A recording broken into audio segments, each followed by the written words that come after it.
सबसे पहले हमारा ऑडियो वीडियो आप तक पहुंचे तो गुप्ता म्यूजिक स्टूडियो को सब्सक्राइब करें और घंटी को दबाना न भूलें।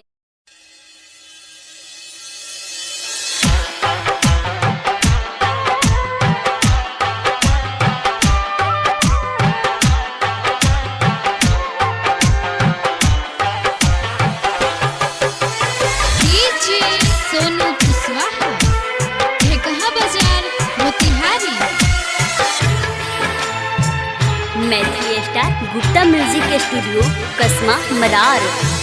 तोहर बेवफाई हमरा किस्मत में छई गे, तोहर बेवफाई हमरा किस्मत में छई गे। तू गेला तोहर याद किस्मत में छई गे, तू गेला तोहर याद किस्मत में छई गे। मिल लऊ जहान तोरा किस्मत में छऊगे, मिल लऊ जहान तोरा किस्मत में छऊगे। तू गेला तोहर याद किस्मत में छईगे, तू गेला तोहर याद किस्मत में छईगे। क्या दर्द है तेरी आवाज में छोरे।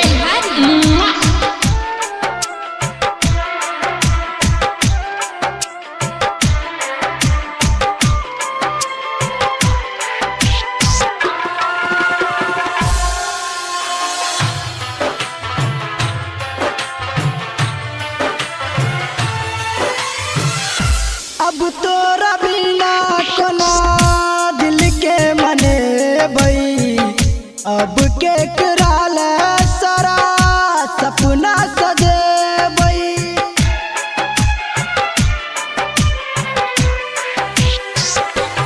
हो अब तोरा बिना कोना दिल के मने बई, अब के कराल सारा सपना सजे बई। तोहर जुदाई हमरा किस्मत में छईगे, तोहर जुदाई हमरा किस्मत में छईगे।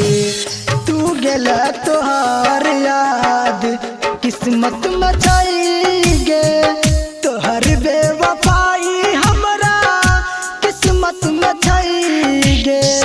तू गेला तोहर याद किस्मत में छईगे। जब ये दिल टूटता है तो आवाज नहीं होती, लेकिन जब ये टूटता है तो कयामत आ जाती है, तूफान आ जाता है, ज़लज़ले आ जाते हैं। तेरी आवाज में वो दर्द है।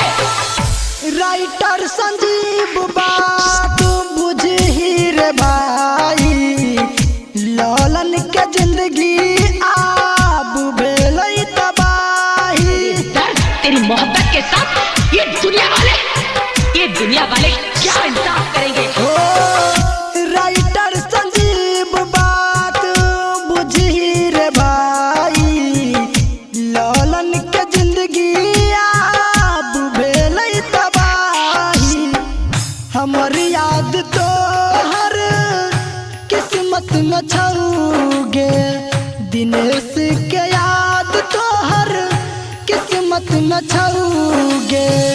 तू गेला तोहर याद किस्मत में छईगे, तोहर बेवफाई हमरा किस्मत में छईगे। तू गेला तोहर याद किस्मत में छईगे। Maithili star Gupta music studio कसमा मरार।